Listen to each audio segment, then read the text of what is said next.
Guys, what is going on? Welcome back to the channel. My name is Ricky. This is America First. F the rest. So I came home from work today and came home to the absolute disaster of Pam Bondi testifying in front of the Department of Justice Oversight Committee. I tried doing this stream earlier, and just so you guys know a little bit about me, I work overnight. So I had just gotten home around 12 o'clock and saw that it was on, started the stream, and passed out in the chair while streaming. So it didn't work out so well. So there was about 2 hours worth of content of me up on YouTube of me sleeping in the chair like this while the DOJ committee was going on. So now that I thoroughly embarrassed myself, I figured we'd come back to this absolute dumpster fire of a performance by Pam Bondi, and we will all watch some of it together and probably get a good laugh, because my God, did it go bad. And I could use some entertainment right now with everything that's going on. So let's get a laugh at Pam Bondi's expense. All right, here we go. Let me see if I remember how to do this. I'm still learning how to use Streamlab or StreamYard. I am doing my best. I'll get there. I promise. Promise I'll get there.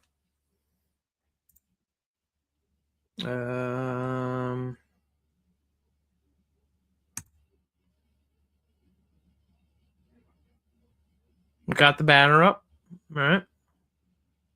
Like the video, subscribe to the channel, comment down below, share it with your people. Change in this country is only going to happen from the bottom up, not from the top down. It's America first and F the rest. All right, so let's bring this up. And let's change the view. All right. I'm getting the hang of it. I need to... Oh, no, I didn't mute this tab. So let me go to it. Hit play. And let's get entertained. Recognize 18 cities, 11 states, 3 counties, and the District of Columbia are sanctuary jurisdictions, accounting for 31% of the population in this country. 31% of the American people, almost 1/3 of the American people, live in a city, county, or state where the left-wing leadership tells local law enforcement not to work with federal law enforcement. Now, what does that mean in practice? Let's look at Abraham Gonzalez, who on September 20th, 2023, was arrested by Border Patrol for illegally entering the United States. And of course, the Biden administration released him into the country. 5 months later, February 26, 2024, Mr. Gonzalez is charged with assault. 2 weeks later, March 11, 2024, he's charged with felony motor vehicle theft, stole a car. And on March 20th, 2024, 9 days later, he's arrested by the Denver police and placed in the Denver Justice Center. Like the stream. 6 days, 6 days later, share March 22nd, 2024, ICE sends a detainer notice to the Denver Justice Center saying this: if you're going to release Mr. Gonzalez, can you give us a heads up?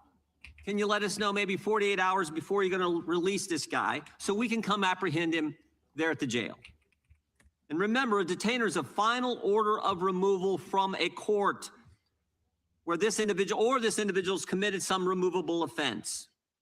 But on February 28th, 2025, Abraham Gonzalez is released to the streets. In fact, we can put that up. I think you can see this. Released, we got the form from the Denver Justice Center. What kind of inmate was Mr. Gonzalez for those 345 days that he was in the Denver Justice Center? We have that too. Violent to the staff, keep separate. So this guy was so bad, you had to keep him away from other inmates. He'd already assaulted some staff member, but Denver released this guy to the streets and instead of turning him over to ICE agents who would have come to the jail and arrested him there. And of course, we all know what happens. When the officers did apprehend Mr. Gonzalez out on the street, he assaulted one of the officers. This is what happens when you have a sanctuary jurisdiction. Right now in Minnesota, there are 1,360 detainer notices for violent offenders. Governor Walz and others have released 470 criminal illegal aliens back to the streets. In New York State, it's 7,000. Nationwide, it's over 17,000 that we know of. Where a detainer was filed, since President Trump's been in office, over 17,000 times a detainer was filed, and those individuals were released to the streets instead of turned over to federal law enforcement. 17,864 times. Illegals who've been charged with the crime have been released to the streets, and thereby jeopardizing the safety of the public, the safety of law enforcement, and of course the migrant themselves. And frankly, helping create the environment that results in the tragic deaths like we saw with Miss Good and Mr. Preddy. A few years ago, Governor Sarah Huckabee Sanders said this in response to the State of the Union address. She said, "The divide in America today is normal versus crazy." And it's true, because it's crazy not to have a border, which is what we had under the previous administration. It's crazy to abolish. All right, so I'm just gonna skip through Jim Jordan as much as I love him. I want to get to Pam Bondi. I want to get to her opening statement and get to the questions that they were asking her, because god damn was she an embarrassment. So don't mind me for skipping through this real quick. Let's just get to Pam. I'm good with the Democrat Republican partisan bullshit that they're gonna spit at us. I just want to laugh at this dumpster fire right here. Testimony you're about to give is true and correct to the best of your knowledge, information, and belief, so help you God. I do. Let the record show that the witness has answered in the affirmative. Thank you. You can be seated. And please know that your written testimony will be entered into the record in its entirety. Accordingly, we ask that you summarize your testimony. Madam Attorney General, you may begin. Thank you. Thank you, Chairman Jordan, Ranking Member Raskin, and distinguished members of this committee. Thank you for hosting me here today. I'm grateful for the opportunity to answer your questions, highlight the work of our department, and discuss the most important topic of all. Just so you guys know, there's not a single question, not a single tough question that Pam Bondi gives a straight answer to. She will deflect and use every kind of ninja technique to not answer basic questions. She is an embarrassment to the Department of Justice. She is an embarrassment to this administration, as if this administration could get any more embarrassing than it already is. She needs to go. I don't know if she needs to go before Cash or if Cash needs to go before her, but both of them need to get the fuck out of there. Keeping the American people safe. A little over a year ago, I was sworn into office as the 87th Attorney General of the United States. I came into office with the goal of refocusing the Department of Justice on its core mission after years of bloated bureaucracy and political weaponization. The Department of Justice's core mission is to fight violent crime, protect the American people, and defend the rule of law above all else. While our work is never done, we have made tremendous progress to make America safe again. In 2025, we saw the lowest murder rate in 125 years. That's nothing short of historic. If you compare 25 to 24, here's what you'll find. The murder rate is down 21%, robbery down 23%, carjacking down 43%, gun assault down 22%, ag assault, burglary, could go on and on. Crime is declining. This did not happen by accident. The numbers tell an important yet straightforward story. President Trump has given us the resources, the support, and the leadership to protect the American people. This is what happens when you send the military into American cities. So all those statistics that she's giving you, when our economy crashes and we can't get our money out of the bank and people start going nuts and food prices are through the roof and people can't afford to pay their rent and people are really on the streets and the numbers of people on the streets get bigger and bigger, why do you think they're using ICE the way they are? It's not about illegals. This is practice runs for when there is a real uprising in this country. Because if there is, and I think it's more a question of when than if, they need some kind of idea of how to handle it. So, what perfect excuse to get some practice runs in than to blame it on the left and the illegals in the country for you to get those reps in. Because the tactics being used in Minnesota, regardless of what you think about immigration policy, the tactics they are using there is going to be the playbook for the tactics used in all the country, or in all the cities around this country. And it's not going to stop with immigration. I promise you that. And if you think the Second Amendment's going to save you, regardless of what you think of Alex Pretty and what happened to him, that man had the right to carry that firearm. He was carrying legally. He was disarmed by ICE agents and then shot 10 times. So if you think that your guns are going to save you, for all my Second Amendment buddies, and trust me, I am pro 2A all the way. But if you think it's going to stop it, it's not. President Trump's policies have saved lives. I cannot think of a policy outcome more important than protecting the lives of American citizens. Can you? This trend has been especially clear in Washington, D.C. and in Memphis. These are two iconic American cities that spent years in the grip of horrific violent crime. The Department of Justice surged law enforcement resources, and the results came quickly. Crime plummeted in both cities. And I want to make one point loud and clear. We achieved those results by working with Democratic mayors. Public safety does not have a party registration. When your constituents call 911, they don't ask for political views of the responding officer. They ask for help. I have federal agents in each and every one of your districts.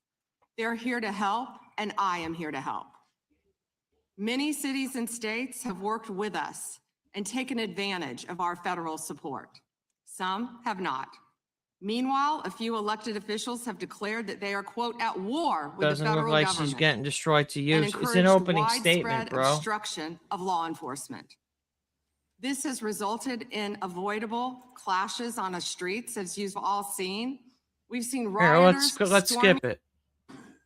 Let's Thank skip you ahead. for your extensive remarks, particularly will be about Minneapolis and other places in which the backlog of criminal aliens, including in incredible courage in speaking out, in demanding accountability to bring the predators and pedophiles to justice.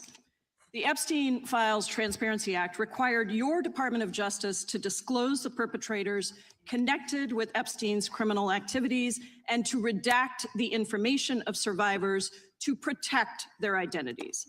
Let me show you what actually happened. Here we go. First, in violation of the law, your department has shown a pattern of redacting the names of powerful predators. Here we go. Here behind me is one example of an email from Epstein to a man whose name was redacted. The email reads, quote, "Where are you? Are you okay? I loved the torture video."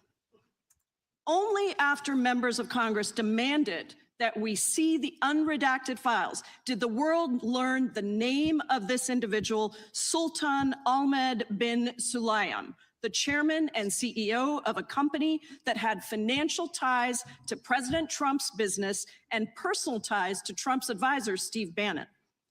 Second, the survivors were not similarly protected, also in violation of the law. Here is another email titled Epstein Victim List.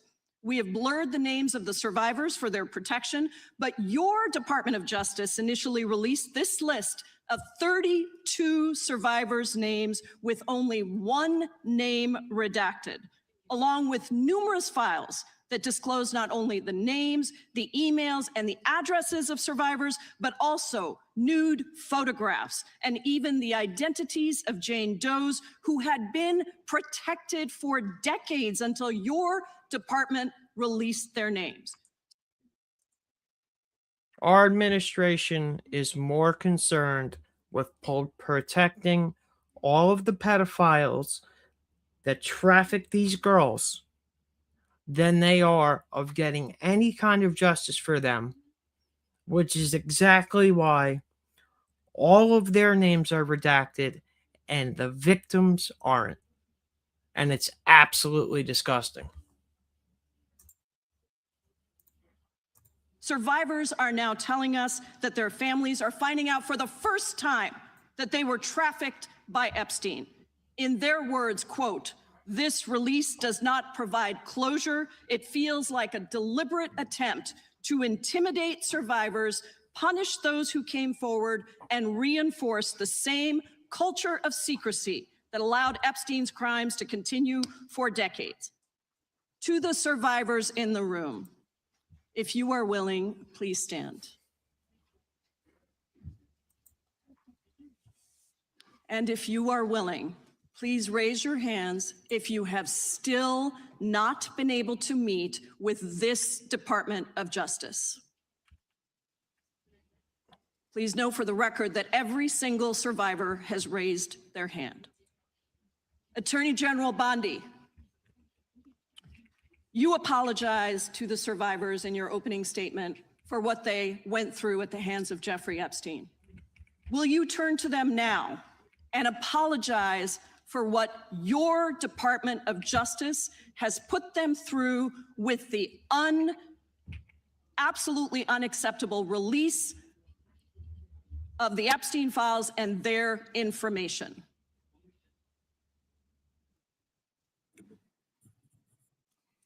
Congresswoman, you sat before, Merrick Garland sat in this chair twice.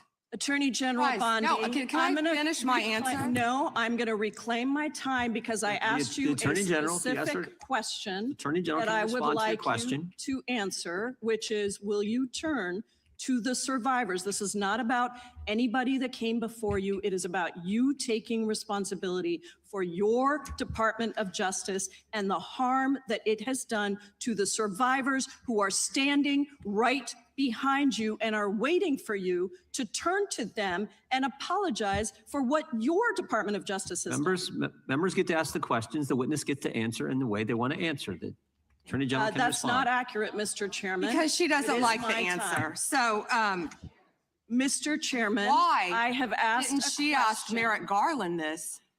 I am twice reclaiming when he my sat in my time, and chair? when I will reclaim my continue to time, answer. it is Mr. Chairman, the my- gentlelady's I'm I'm reclaimed her not going time. to get in the gutter for her theatrics. The time belongs to the time belongs to the gentlelady. The gentlelady has 17 seconds. Thank you.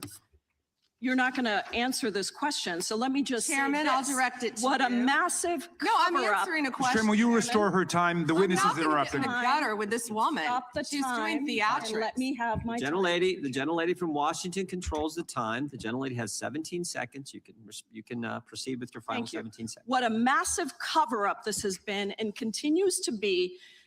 Donald Trump made the release of the Epstein files the center of his political campaign because he thought it would benefit him. Then you got into office, Attorney General, claimed to have a client list, only Regular to order. then say that there was no list. Your deputy, time- Todd the time of Blanche, the- met alone time of the with gentlelady Ghislaine has- Maxwell the time of the and gentlelady has transferred her expired. to a minimum security prison. And now you continue the the time of the cover-up. And gentlelady I has wish expired. that you would turn around to the survivors who are standing right behind you and on a human level, Chairman, apologize Chair now to them recognizes the chair. on what you Unprofessional. have done.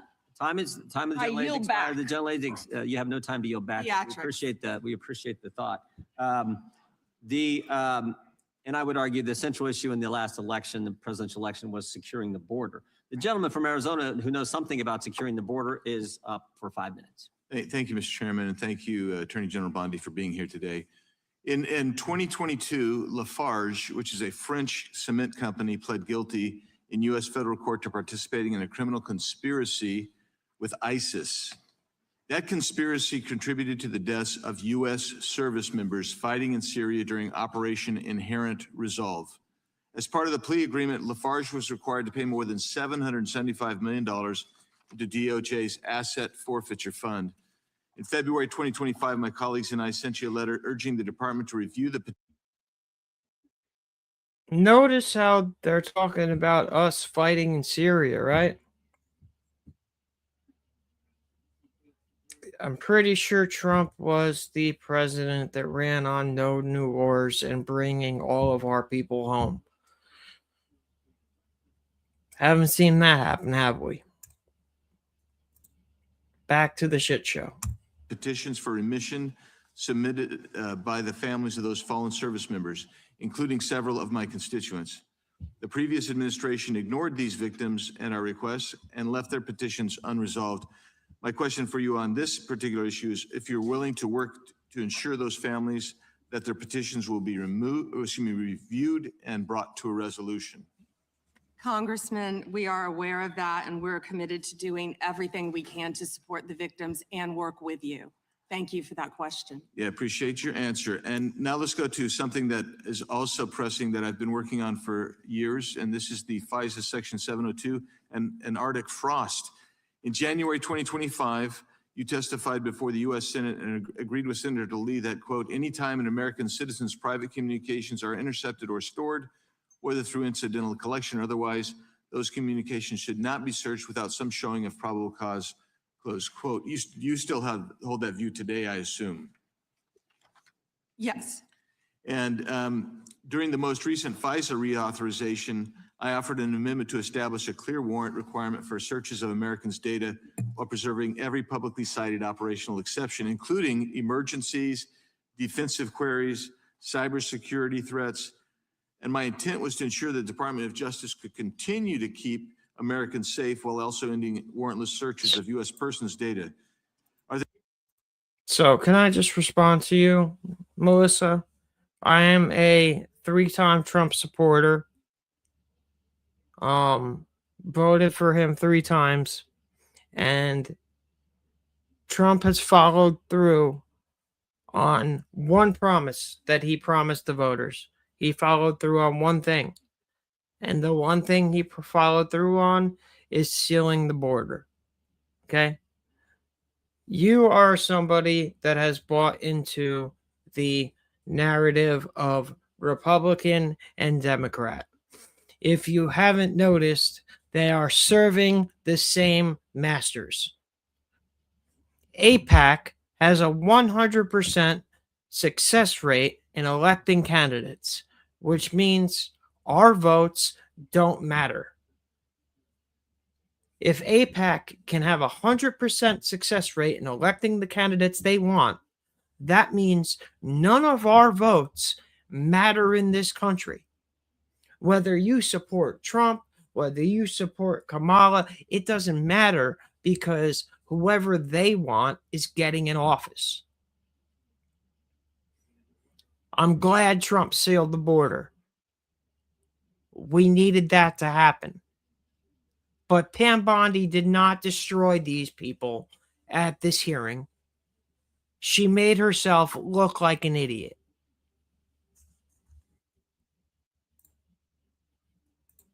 She can't answer a single question.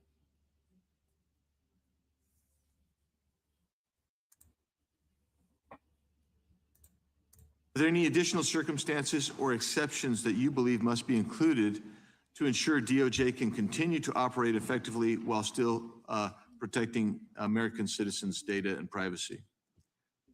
Yeah, Congressman, we are committed to working with Congress to uncover weaponization and other misconduct by Jack Smith, by others, Arctic Frost, everything that happened under the past administration. And we are committed to working with you on that. And we are working with Chairman Jordan, with the House Intel, with all of our my fellow cabinet members on resolving that issue. Well, thank you. And I'm glad you brought up Arctic Frost because Section 702 was used in the Arctic Frost investigation. It was. And information derived was used by Special Counsel Jack Smith. And my question has always been, and no one's been able to answer this, is what was the legal predicate for using a foreign intelligence authority in the Arctic Frost investigation? Have you been able to ascertain any legal predicate? Congressman, what I can tell you today is that has been referred to my office. I can't discuss anything regarding that because it is very active and ongoing. And you probably can't answer this one either, but I really want to know if Section 702 queries related to that matter involved members of Congress, which we know at some level it did, congressional staff, which we know at some level did. We've heard that journalists or other U.S. persons not suspecting of acting as foreign agents were also caught up in that. Can you answer that question and say whether queries did cover all those groups I just identified? It is a very active pending investigation within my office. However, I believe many members of Congress have stated that their phones were part of Arctic Frost. We are well aware of that, and we are taking this very seriously, and this is a very active investigation. And I would keep going and say, if any member of the Democrat Party, if any of them, if that had happened to them, we would take that just as serious as we do. And they should be jumping up and down, screaming, supporting you and what you want to do, because this should be a bipartisan issue. Well, I hope it is a bipartisan issue. The only bipartisan issue in this country is allowing the political class to get richer while the ship of America is sinking. That is the only bipartisan consensus that these two parties agree on. That they get richer, the middle class gets squeezed, and absolutely none of them care about what happens to us. But maybe 50-year mortgages are the solution. I'll just leave with these last couple of questions, which I'm sure fall into the same investigation privilege. But that's this: how many such queries were actually conducted overall? This is outside Arctic Frost in the prior year by the FBI or other intelligence community? And particularly, we really need to know what were the legal standards applied? Did they use probable cause? Did they use reasonable articulable suspicion? Or did they have no individualized suspicion and just were gathering up information? And that's beyond the investigation regarding Arctic frost. I don't expect you to have that information today, but if you can help get that information so we can understand the extensive nature of this continued misuse of 702, it would be very particularly helpful. And it was extensive. Yes, Congressman. Thank you. Time of the gentleman has expired. I have a UC, Mr. Chairman. And that is the gentlelady from Texas. I ask unanimous consent to enter into the record. El Paso airspace reopened after FAA quickly rescinds 10-day flights restriction. This was published by the Texas Tribune on February 11th, 2026. And it says it was because of an impasse with the DOD over the use of unmanned military aircraft and not triggered by Mexican cartel drones. Without objection. Point of order, Mr. Chairman. I didn't hear back about the second round of questions. I assume that's not happening. I just want to be able to assure the members, certainly on my side, if not both sides. That's not a point of order. No, that every member will get 5 minutes with the witness. Will there be 5 minutes for each? Yeah, you get 5 minutes. Yeah. With the witness. Okay, very good. Yeah. Okay. And are you up next? Gentleman from New York is recognized. Mr. Chairman, I want to begin by acknowledging the survivors of Jeffrey Epstein's horrific abuse who are in the room with us today. I want to thank all of you for your bravery in speaking out. I want to say that you and the other survivors of these heinous crimes deserve better from this Department of Justice. In particular, Jerry Nadler is also another piece of shit. Democrat or Republican, if you live in this guy's district, what is wrong with you for putting why do we put people like Jerry Nadler in office over and over and over and over and over again when he cares nothing about the American people? He only cares about how he can make money.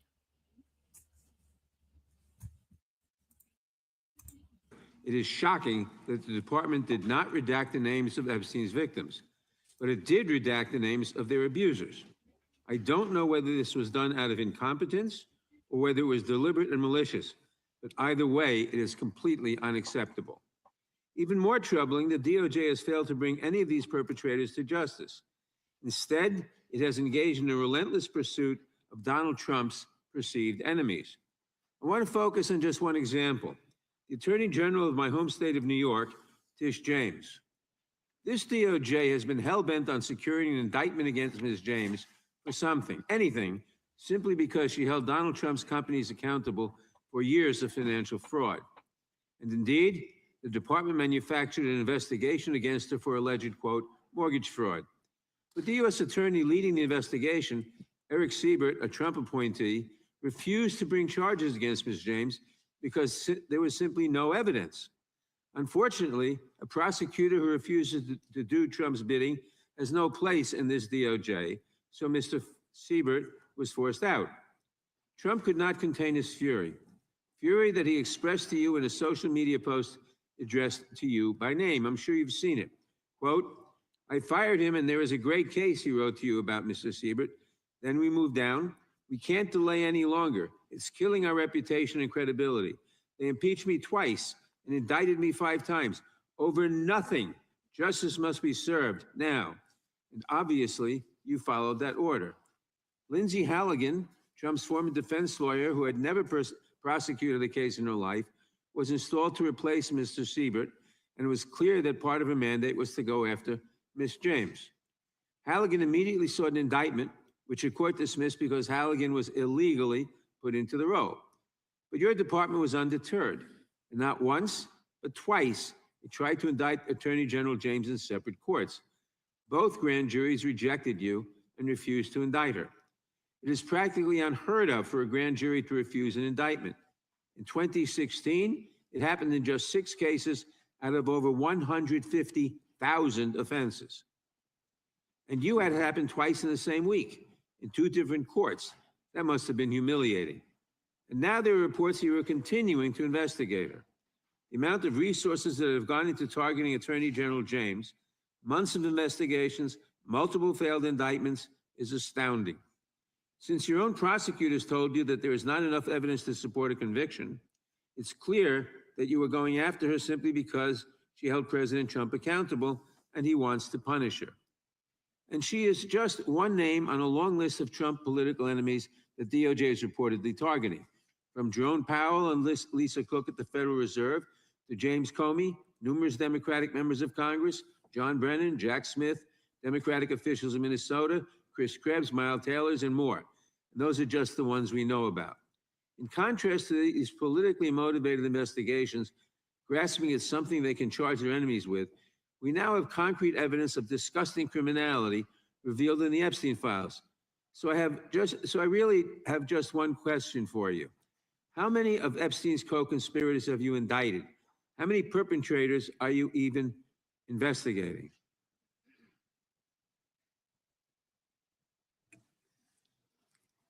First, you showed it. I find it. How many have you indicted? Excuse me. I'm going to answer the question. Answer my question. No, I'm going to answer the question the way I want to answer the question. No, Your you're going to answer the theatrics are question the way I ridiculous. asked it. Chairman How many have you Jordan, I'm not indicted? going to get in the gutter with these people, How many but have you- I'm going to answer the question. How many have you indicted? Again, the time You're belongs to claiming my time. the time belongs. I think it's very You're claiming interesting. my time. I think it's very You're claiming my time. interesting. And you can When reclaim he your talks time. about they Claiming my time, indicted, Mr. the Chairman. president said they Close the indicted him clock. twice. All Jerry Nadler did, and I can't believe I'm defending Jerry Nadler. All he did was ask how many of the people that are listed in the Epstein files are you investigating or planning to indict? And she can't give a straight answer. She goes to something completely different. They care nothing about the victims and only protecting the elite. And I cannot believe that I am defending Jerry Nadler right now. But Pam's response right here is insane. Hold on. Chairman, please They stop the sure clock did, and stop the he clock and indicted- restore his oh, time. Okay, here we go with these Committee will be in order. theatrics. The time Reclaiming my belongs to time the and roll gentleman back from the New clock, York. please. We will give you a few more seconds. We will do that. But when Reclaiming you ask my- a question, the The witness question gets to was- answer. You may not like the answer, but she Right. gets to The answer. question was, how many of Epstein's... They don't like What? the answer, Reclaiming Chairman, my time. because it's honest. Reclaiming So my- he asked a Reclaiming my 4-minute question. Restore 45 and seconds, I am Mr. going Nadler, please, to Mr. Chairman. Reclaiming my time. answer. You can let her filibuster all day long, but not on our watch. Reclaiming- Not on our time. No way. Reclaiming- And I told you about that, Attorney General, before you You started. You don't tell me. Yeah, I anything, did tell you because we washed saw up what you did in the loser Senate. Lawyer, not even a lawyer. Committee will be in order. Time that I should get back at least 45 seconds. We will give you a few more seconds. I Not a said that few more, already. 45 seconds. Okay, I'm timing right now, Mr. Nadler. Go. All Reclaiming right. my time. The answer to my question, how many of Epstein's co-conspirators has she indicted, is 0. You have been the Attorney General for a whole year, and your DOJ fired the lead prosecutor of this case, sat on evidence this entire time, and claimed falsely last July that there were no more leads. It took an act of Congress for you to finally release part of the Epstein files, and when you did, you included personal information about the victims while protecting the names of abusers. Time of the gentleman None of has the perpetrators have been expired. brought to justice, but enormous resources Time are of the dedicated to gentleman has pursuing Trump's expired, and It's obviously clear there that was- under your leadership, the Department of Justice there no was longer no works for question American in people. there. It works Her to for respond Donald to. Trump. I yield back. The gentleman yields back. May I answer? I think our next questioner, Madam Attorney General, is going to give you time to respond to Thank you, Chairman. all kinds of things. So we will turn to the gentleman from Texas for 5 minutes. Ms. Bondi, you go right ahead. I'm over here. The time is yours. Thank you. First, he brought up the president saying they indicted me twice. They sure did. They tried to impeach him twice. And you, Mr. Nadler, were one of the leads on the impeachment. I was on the other side. I lived that with you. During impeachment, you said the president conspired, sought foreign interference in the 2016 election. Robert Mueller found no evidence, none, of foreign interference in 2016. Have you apologized to President Trump? Have you apologized to President Trump, all of you who participated in those impeachment hearings against Donald Trump? You all should be apologizing. You sit here and She you wants attack them to the president, and I apologize. am not going to have. She's asking them to apologize to Donald Trump for the impeachment hearings. When the question was, how many of the traffickers in the Epstein files do you plan to indict? And she turned it around about Russiagate. How many people are you going to indict, Pam? Where is the justice for the victims? Oh, that's right. There's not going to be any because we're not going to nobody's going to jail. I'm not going to put up with it. You know, all they want to do, all the American people need to know this. They are talking about Epstein today. This has been around since the Obama administration. This administration released over 3 million pages of documents, over 3 million. And Donald Trump signed that law to release all of those documents. He is the most transparent president in the nation's history. And none of them asked Merrick Garland over the last 4 years one word about Jeffrey Epstein. How ironic is that? You know why? Because Donald Trump, the Dow right now is over. The Dow is over $50,000. I don't know why you're laughing. You're a great stock trader, as I hear, Raskin. The Dow is over 50,000. She's really talking about the stock market when he asked about prosecuting the people on the Epstein list. And she's talking about the stock market. Are you fucking kidding me? Right now, the S&P at almost 7,000 and the NASDAQ smashing records. Americans' 401ks and retirement savings are booming. That's what we should be talking about. We should be talking about making Americans safe. We should be talking about, what does a Dow have to do with anything? That's what they just asked. Are you kidding? Mr. Jordan, Mr. Jordan, Committee will be in order. Mr. Jordan, am I going to get an extra 45 seconds added to my time? The committee will be in order. The time belongs to the gentleman from Texas. Ms. Bondi, the Attorney General can respond. Thank you. The Dow has shattered 50,000 for the first time. This is crazy. They said it couldn't be done in 4 years, yet President Trump has done it in 1 year. National median rents have fallen to a 4-year low thanks to Donald Trump. That's why they want to focus on Epstein and our most transparent president in the nation's history. The murder rate. I'm sorry, but has anybody's rent dropped in the last 4 years, or has your rent gone up? And what does how much I'm paying in rent and the stock market have to do with the S&P 500 and the Dow Jones? It's not making sense to me here. Rate, as I said, has plummeted to a 125-year low thanks to Donald Trump. For an unprecedented 9 straight months, there were 0 illegal border crossings at the southern border. That's what we should be focused on. All the great work that this president has done and will continue to do to keep America safe and to make Americans safe. Thank you, Attorney General Bondi. I agree with you totally. I think you've done a fine job. I think that Democrats, in fact, should be apologizing to the Epstein victims for doing nothing.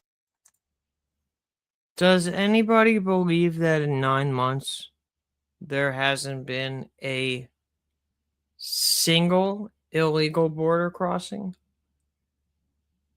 Are we gobbling up that Fed slap? Right? Not a single, in 9 months, not one person has crossed the border illegally, according to Pam Bondi. 9 months, not one illegal has crossed the border. If you fucking believe that, you're out of your fucking mind. Like, let's just be honest.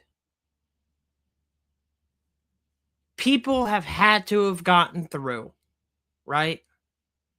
Might not be a lot, but people have had to gone through.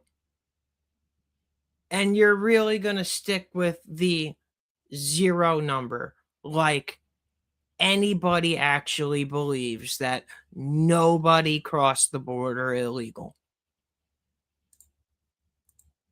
Thing during the 4 years that they were running the government. We did not hear about this, and it took you and President Trump to finally provide transparency and give answers to the American people, and I want to thank you for that. I want to thank you also for standing up for truth today and for fighting back against the theatrics and the time waste that you will endure over the next hour or two. I want to apologize on behalf of my colleagues on the left. They're not all that bad, but they've got to put on a show.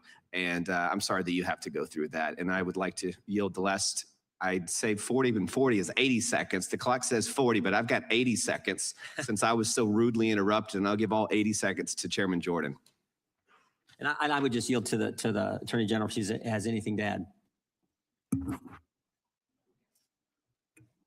I'm fine to continue. Thank you, Chairman. All right. The chair now recognizes, the gentleman yields back. The chair recognizes the gentlelady from California. Thank you, Mr. Chairman. I would note that Mr. Nadler's question has not yet been answered, but I want to start by asking that out of respect for the American public and the Epstein survivors, some of whom, of course, are here today, that we can have a transparent conversation and get the public the answers they deserve. I want to briefly direct your attention to 2 documents I'm hoping we will put up on the screen. In the first, an individual emails Jeffrey Epstein asking whether a woman identified as M was pro or civilian, and Epstein responds that she was a civilian, Russian, and fun. In the second email, Epstein writes to Steve Tisch about a Ukrainian girl, noting that she was, quote, a little freaked out by the age difference and stating that he would try to convince her not to return to Ukraine. He then instructs Mr. Tisch to call him, adding, "I don't like records of these conversations." So I'd like to ask a straightforward question that really is either a yes or no answer. Do these emails constitute credible evidence, not proof, but credible evidence warning further investigation into whether Steve Tisch was involved in Epstein's criminal conduct? Do you think yes or no? I'm not going to play a yes/no game with you, but I will answer the question to the best of my ability. As I said, we will look and investigate any case involving any victim. I'm not familiar. She's going to say that she's not familiar with Steve Tisch. She is lying. She is lying. Why do we as the American people put up with this garbage? She has got to go. She has got to go. There were 3 million pages, of course, with that email. But of course, we will look into anything. The documents have been released, 3 million. The redacted versions, we left them open for all of you to come view. Have you? I believe you view them. If not, will you have some copies? I'd like to. But could I finish, please? I'm not being rude. Please. I only have 5 minutes. No, yeah, and I only have 30 seconds based on your filibuster. Well, you didn't give a yes or no gentlelady from answer. So California. let me just go further. Director Patel testified in this committee room that there was no credible information indicating that Epstein trafficked victims to anyone else. And glancing at the documents, that's proves that's not the case. In July, your department issued a memo stating that it had conducted an exhaustive review of the Epstein files and concluded that no additional individuals would be charged. So I did go over to the Department of Justice yesterday. I would note that 400 and all our 35 members are in the House, and there's 4 computers. So it would take many months to actually have the time. I only had a few hours. I think the transparency argument is really kind of a sham because it's not really Whoa. Did you have to it wait is, to get it a is not computer? possible to, Hang on. to really go in. I did, however, see a U.S. attorney information for the Southern District of New York indicating that there were additional survivors and probable co-conspirators. Other members of Congress have uncovered likely co-conspirators whose names were blocked out. Now, the Epstein File Transparency Act, which all but one member of this House voted for and the president signed, requires the department to release everything except that it needs to be redacted to protect the victims or an ongoing prosecution, which apparently there is none from the testimony we have received. I am concerned that this act has not been fully complied with. When Director Patel came to the committee, he admitted that up to 1,000 FBI agents had gone through the files and redacted President Trump's name from them. And it's pretty clear that what has been transmitted from the FBI continues to redact President Trump's name, even though he is mentioned thousands of times in these files. So I think the credibility of the department in terms of complying with the act has been damaged. And I think the department's credibility has been damaged in other ways. I think we all saw the horrible video of American citizens being killed by ICE agents in Minneapolis. And I think how the department has handled these cases raises a lot of doubt about the department. State and local police in Minnesota got a court order to get access to the crime scene to be sure evidence would be properly preserved by federal agents. But they took the agents defied the court order, and in a departure from general policy, the DOJ is not collaborating with state and local law enforcement on these homicides. So I really think that is a disgraceful approach to the homicides of American citizens, and really does nothing to bring credit to your department. And Mr. Chairman, I would yield back. Gentlelady yields back. May I answer? Attorney General can respond. I find it interesting that she keeps going after President Trump, the greatest president in American history. And if they could maintain their composure, this isn't a circus, this is a hearing. I find it interesting she keeps going after Donald Trump. She doesn't say how much money she took from Reid Hoffman, did you? None. And nor did Mr. she Chairman, post regular anything. order, please. She Regular posted order. nothing on her X account, Gentlelady. on her Twitter account during the Biden years. Gentlelady. Yet Chairman, now, there all was of no a sudden, question she's asked. going after. Committee will be in point of order. There was no Committee will question be in asked on of the you. Attorney General. She doesn't just get to. Committee will be in order. I have a point of order, Mr. Chairman. Committee will be in order. Point of order, Mr. Chairman. Gentlelady can state her point of order. When a witness attacks, Not a valid point of order. You got to state. She hasn't completed her point of order yet. Please let her speak, Mr. Chairman. Let's have some regular order here. Regular order is you got to state the rule. And she I am didn't do it. trying to make a point of order that the witness, And what without- rule are you referring to? without responding to a question, has attacked me personally. I think it's pathetic that she can't answer the questions and First instead time is that attacking is not even close members to a of the point of committee. order. The gentleman from Wisconsin is recognized. In August of last year, I sent a letter to the Department of Justice asking for assistance in seeking compensation for the town of Lac du Flambeau. Town of Lac du Flambeau is in my district, and your office replied that it was an ongoing matter and unable to comment on it, which I understand. That's just fine. But I want to set this up just as a reminder. So 3 years ago, it was at this time of year that 4 roads were blockaded in the town of Lac du Flambeau, and the temperature was 25 below zero. People had to park their cars at a neighbor's place, take the snowmobile across the lake to get their car, and then be able to drive into town. There were people 80 and 90 years old that could not,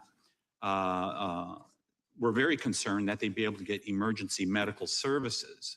And the perpetrators of this, the tribe out there, they demanded compensation from the town. I would call it extortion. They ultimately got $600,000 from the town of Lac du Flambeau. The unfortunate part, Mr. Chairman, is that the Biden administration took the side of the perpetrators who closed those roads off, and the Biden administration made it clear to the town of Lac du Flambeau that we are not on your side in regards to this. Well, fortunately, there was a federal judge that said, no, this is wrong, what happened, and these roads should be left open, they should continue to be left open. My question to you is, are you willing to work with my office and with the town of Lac du Flambeau to further investigate this matter and seek compensation from the tribal government after their extortion of $600,000 from this little town in northern Wisconsin? Congressman, you do a great job representing your district. And yes, we would more than welcome working with you, and we are familiar with that investigation. Mr. Chairman, I would just add, we're highlighting these miscarriages of justice in the previous administration. This is just another one of those small examples, no different than the Catholic Diocese in Richmond and many others that you have retold so many times. But here's another instance of what they did to a small town and nearly bankrupted them as a result of it. Fortunately, there was a federal judge that saw through it and has fixed it. I want to move on to fraud enforcement. You've established a National Fraud Enforcement Division. Is that correct, Madam Attorney General? Yes, Congressman. Has this new division begun any investigations and getting after those individuals that have committed the rampant fraud we've seen, like in Minnesota?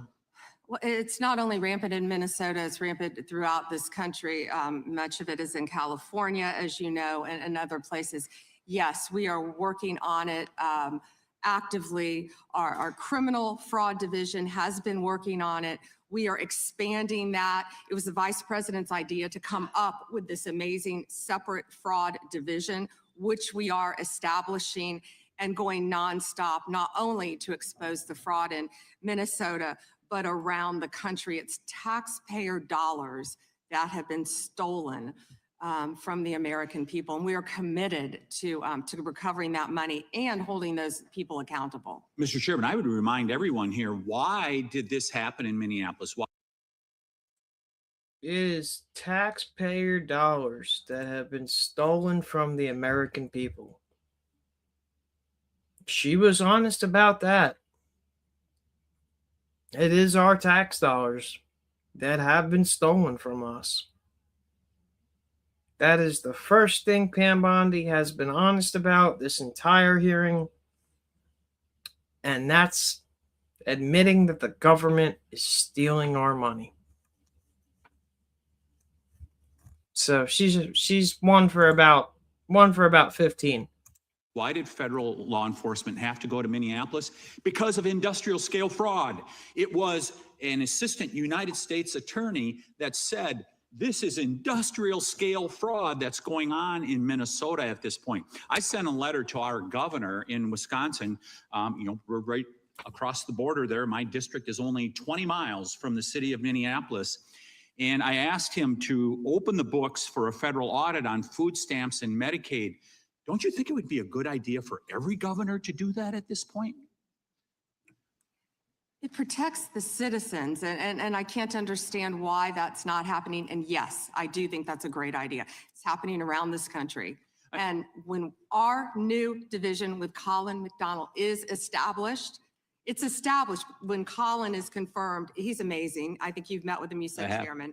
When that is established, we're going to work on both sides of the aisle. That's what we want to do, to stop fraud in every city, in every state in this country. We will continue to fight for the American people. So you would encourage every governor across the United States, after what we have seen in Minnesota, what we almost certainly know is happening in other states, you mentioned California, you would agree that every governor should avail themselves of federal resources to make sure that this industrial scale fraud is rooted out to protect the taxpayers of the United States. Is that correct? Absolutely.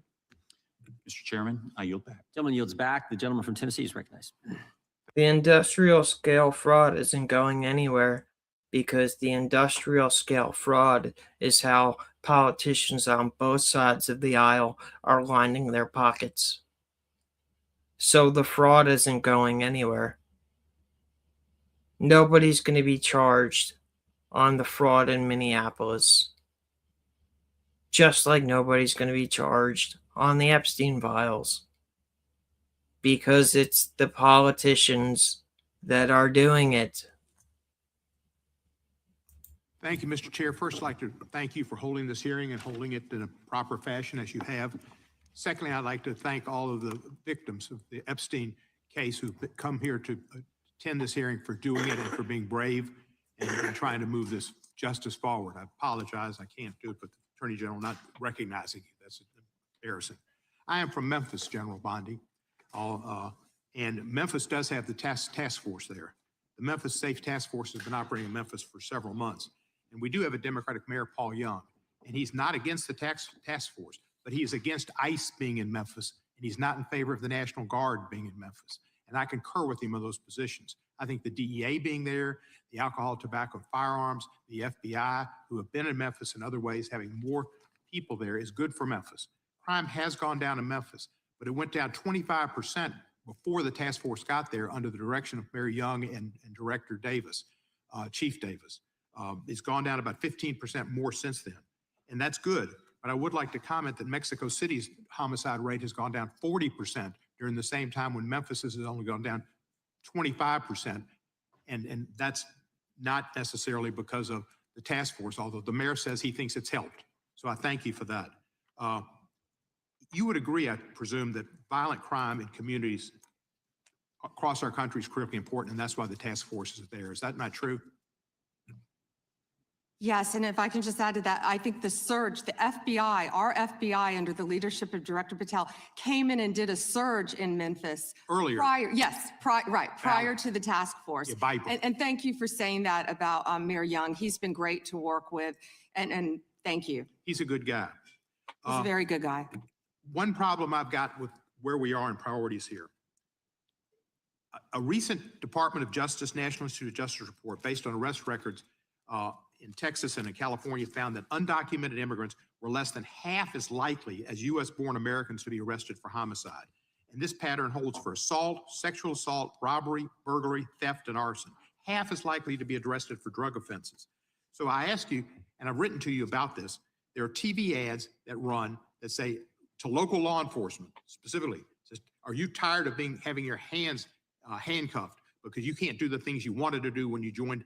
And if you want to do something different, join ICE and you'll get a $50,000 bonus and we'll pay off your debts, student debts, and we'll help you with pensions, et cetera, et cetera, et cetera. So they're encouraging local law enforcement to leave local law enforcement and go to work for ICE.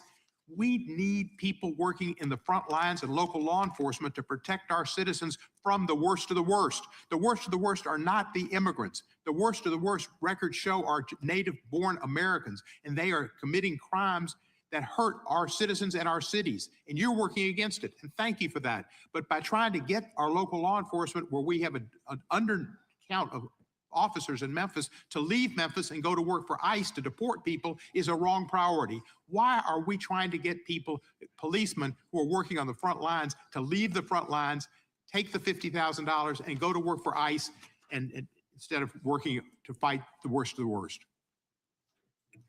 Congressman, I have not yet seen that commercial, that ad.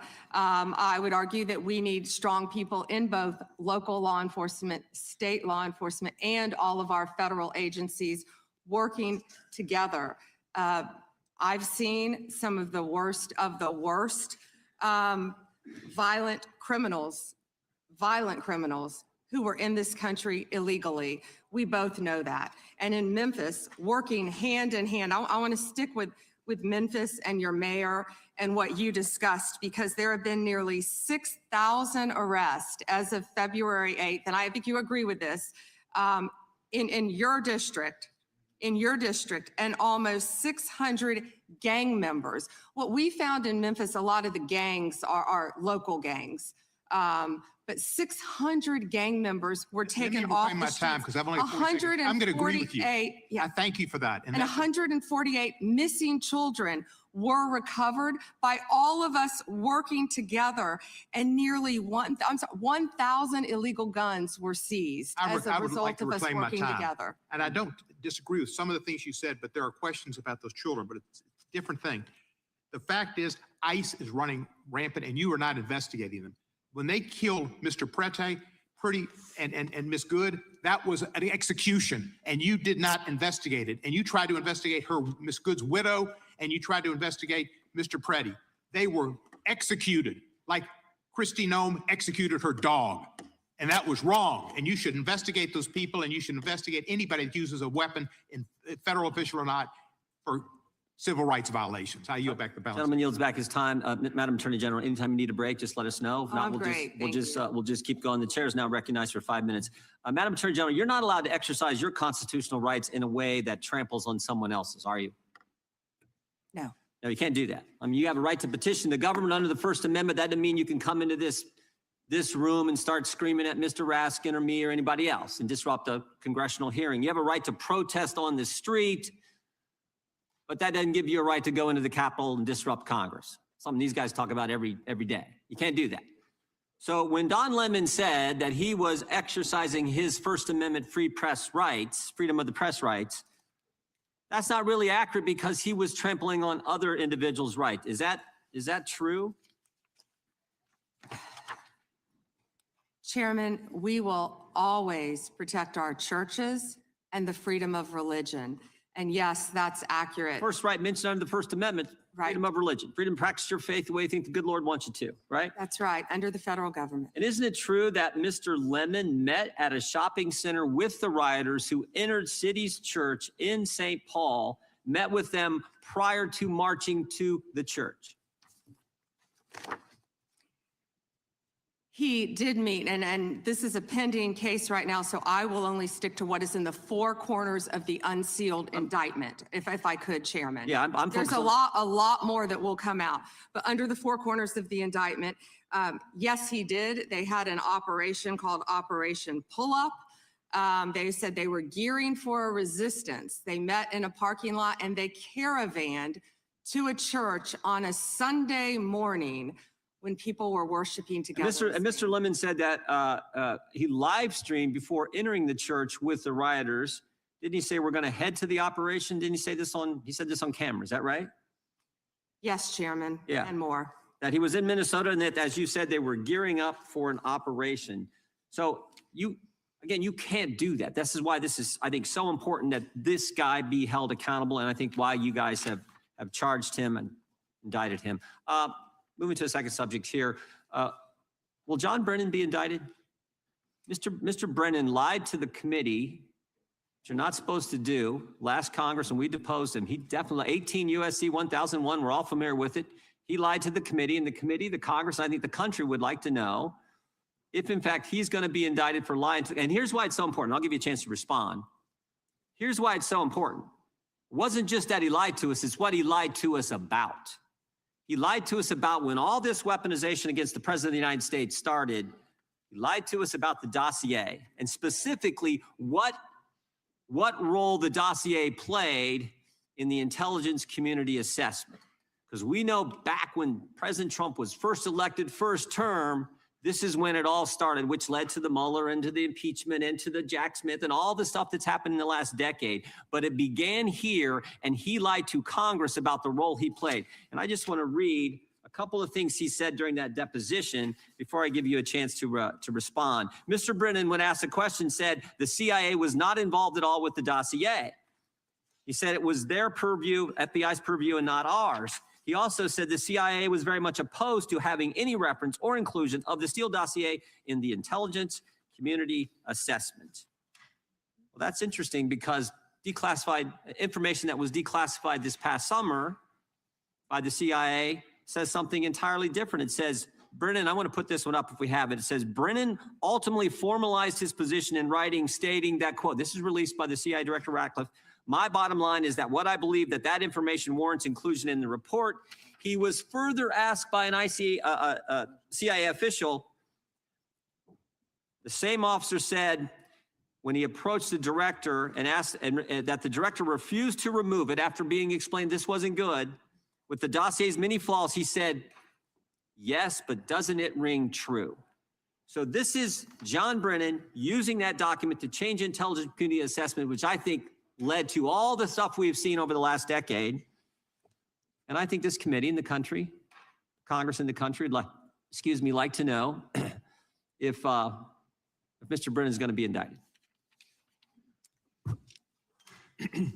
What I can confirm is that we have received a referral from you, Chairman Jordan, to investigate John Brennan. His attorneys have made some public statements, but the department is still bound, of course, by our longstanding policy of not discussing matters. What I will say today, I can't confirm nor deny whether there is a pending investigation, but what I will say is no one is above the law. Mr. Chairman, Weaponization has ended. Yeah. point of order, Mr. Chairman. Gentleman from New York is recognized for a point of order. If we want to know whether Mr. Brennan will be indicted, you should just ask the president. Not a point of order, but I appreciate that you're trying to make it one. The gentleman from Georgia is recognized. Thank you, Mr. Chairman. General Bondi, it's been reported that there were at one point 1,000 personnel assigned to the task of identifying and scrubbing Donald Trump's name from the Epstein files. Were those reports accurate?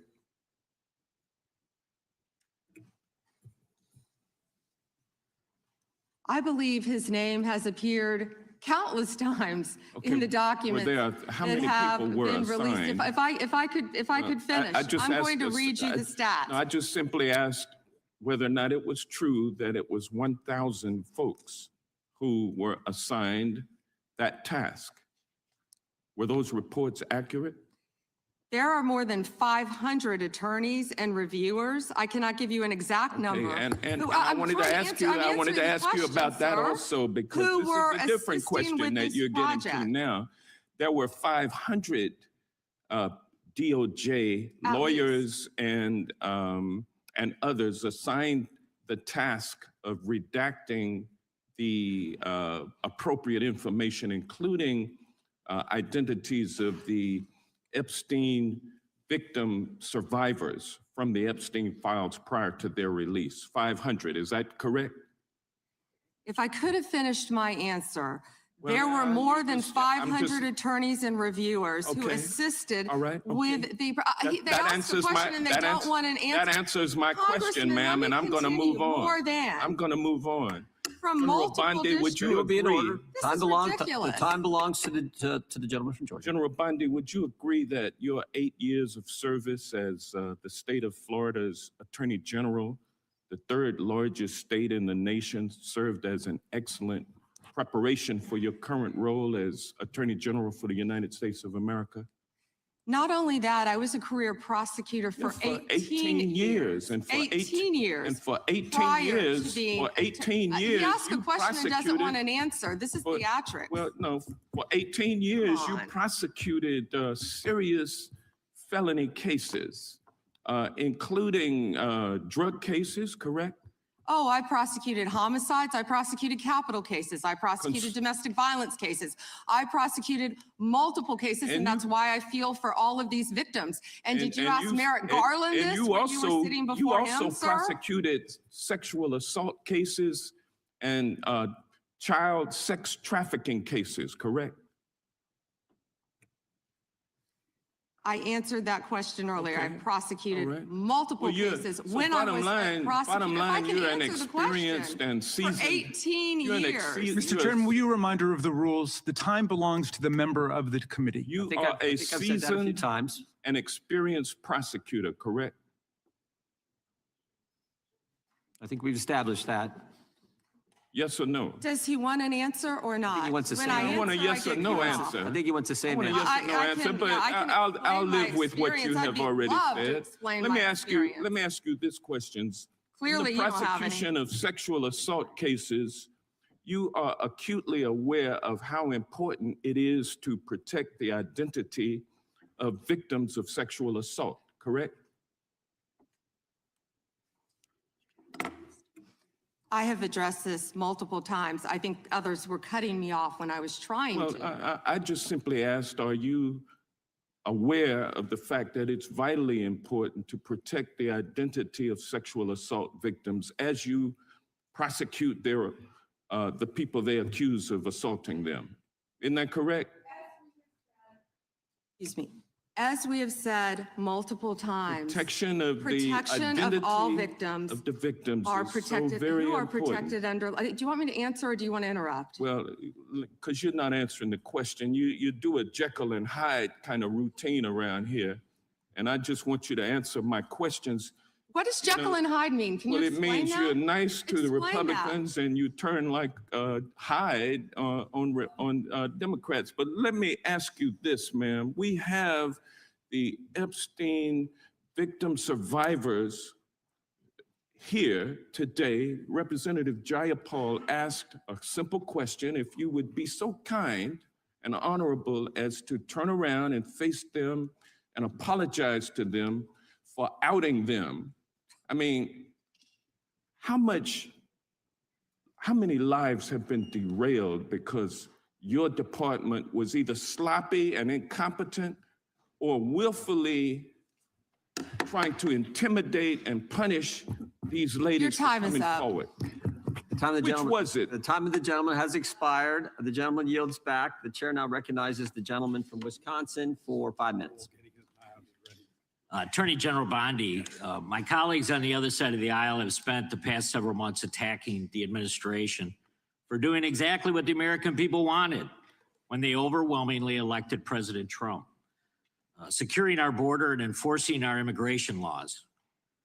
I find it a bit ironic because this is the same party who just a few years ago were openly supporting strong immigration enforcement after witnessing criminal illegal aliens wreak havoc on the American communities.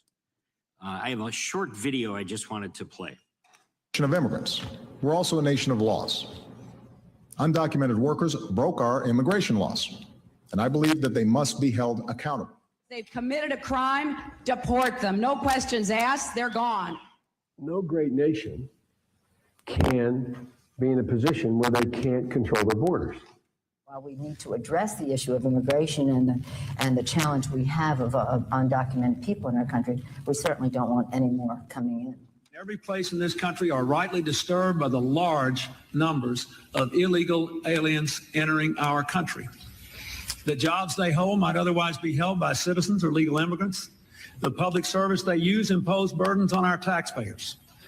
That's why our administration has moved aggressively to secure our borders more by hiring a record number of new border guards, by deporting twice as many criminal aliens as ever before, by cracking down on illegal hiring, by barring welfare benefits to illegal aliens. Illegal immigration is wrong, plain and simple. When we use phrases like undocumented workers, we convey a message to the American people that their government is not serious about combating illegal immigration, which the American people overwhelmingly oppose. If you don't think it's illegal, you're not going to say it. I think it is illegal and wrong. Open the borders, my God. You know, there's a lot of poverty in this world, and you're going to have people from all over the world. And I don't think that's something that we can do at this point. Can't do it. Yes or no? Would you allow the cities to ignore the federal law? No. We simply cannot allow people to pour into the United States undetected, undocumented, unchecked, and circumventing the line of people who are waiting patiently, diligently, and lawfully to become immigrants in this country. So Attorney General Bondi, what's the Trump administration DOJ doing to end the open border policies of the prior administration that saw dangerous drugs and criminal aliens flood our communities?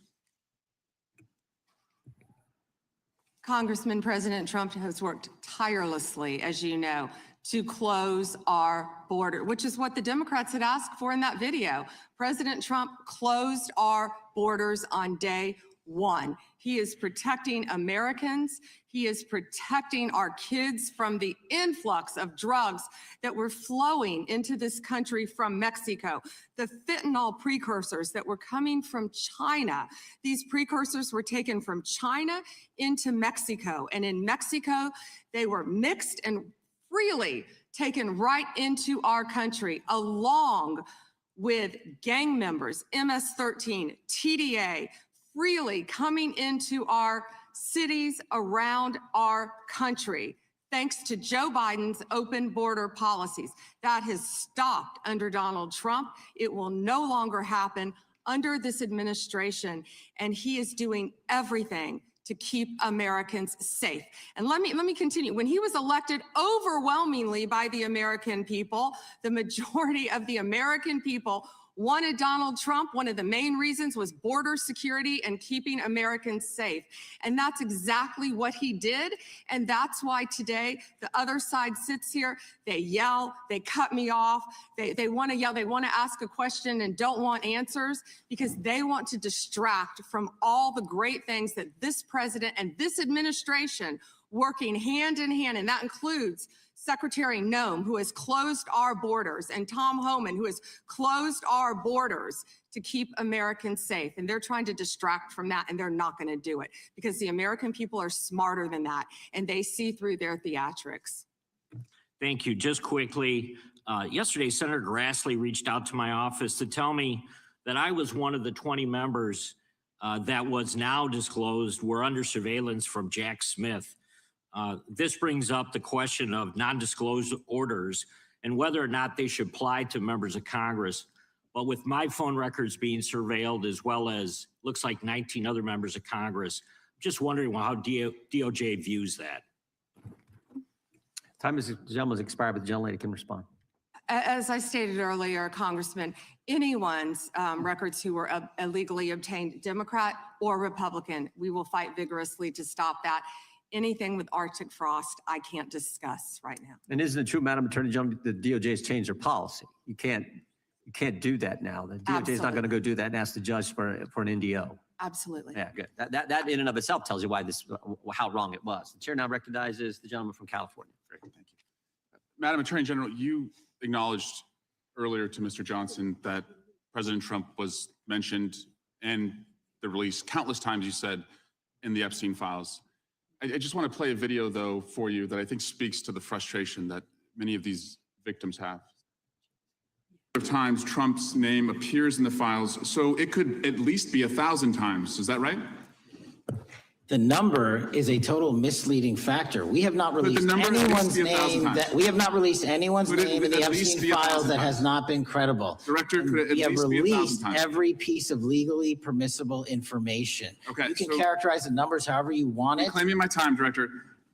It sounds like if you don't know the number, it could at least be 1,000 times. Which It's not. means me- It's not. Is it at least 500 times? No. Is it at least 100 times? No. Then what's the number? I don't know the number.